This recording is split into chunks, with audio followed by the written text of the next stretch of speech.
What's up, good people? I'm just Major. We're here to talk about it. So, Odell Beckham Jr. talks about a $100 million contract and how far it goes. Let's go ahead and check this out. You talk about hard times and darkness. And when we like being on this side of the game, we've seen a lot of players or former players who are on that stage who were thriving in that light, right? None as big as you, as RC said. I think you've been the biggest.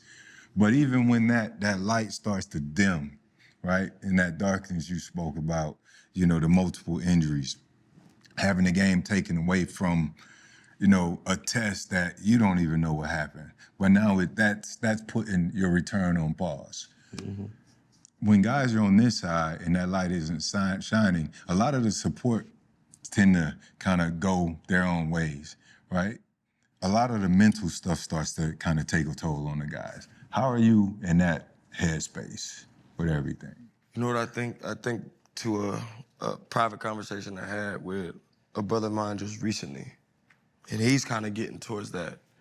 And I think it's up to us, and I don't know what it is, and it's a side conversation, aside from this, that like, it's kind of up to us to create a community, because there is that leaving the game identity part that is very real, that I feel like we don't address or take as serious, because you never know how it hits you until it does. And I think there's a community that we build.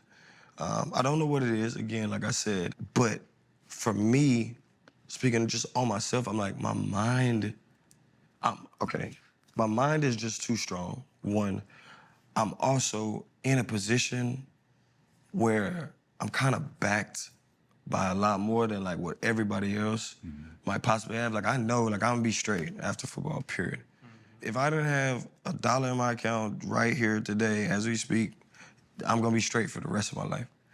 No question, right? I don't think everybody is in that. And when you've sacrificed your whole life to get here, and you're like, yeah, I played 10 years in the league. And I always explain this to people, I'm like, bro, you give somebody a 5-year, $100 million contract, right? What is it really? It's 5 years for 60. You're getting taxed. Do the math.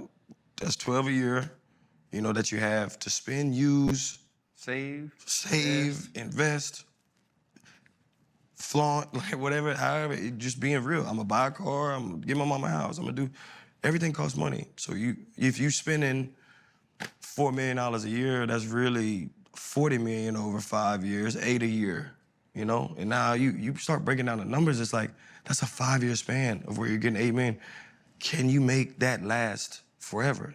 And you always hear the people who ain't us and ain't been in the position, like, oh, well, that would last a lifetime. Yeah, this job that I sacrificed my whole life for, they are giving me that. I didn't ask for the certain dollar amount or whatever, but we weren't taught about no financial literacy and all the way. We weren't talk about it all the time. We weren't taught this skill, and it's kind of like, I'll keep this one under wraps, but I got some things. Yeah, I get what he's saying. When you're spending the money like that and you're trying to maintain a lifestyle, you get a house, your mom get a house, you get a car, maybe your mom get a car, and maybe, you pay off debts or a house or whatever for some of your closest relatives, uncles, aunts, maybe cousins, or, definitely brother and sister.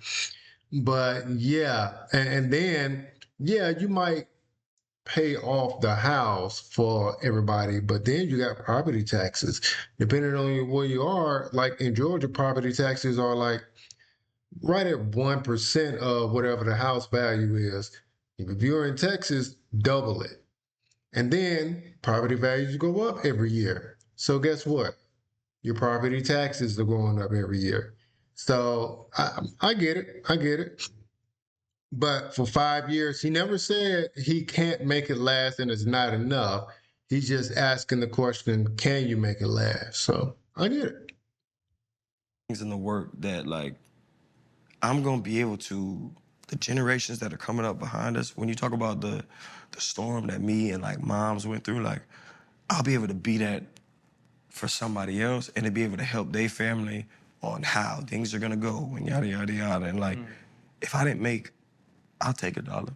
But if I didn't make $1 from any of these kids, but I could give them the knowledge and the wisdom that I didn't know, I'm doing my part. Like when I lay in that casket, like I know like I did my role. I know I did the things that I needed to do and provided for the generations coming behind us. So then that way they can lay, they had a foundation, now they can lay it for the ones that's coming, after them.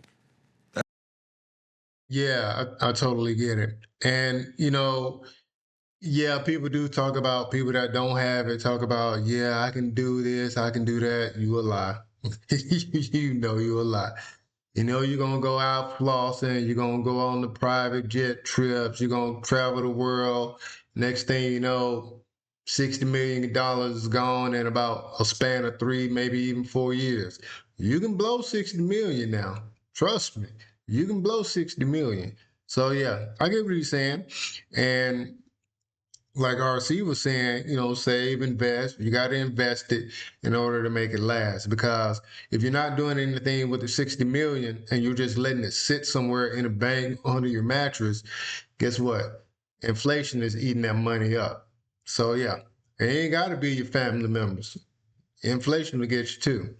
But that's all I got for you guys today, man. Y'all let me know what you think in the comments. Like, share, comment, and subscribe. And I'll holler at you. 3 million subscribers. Loaded.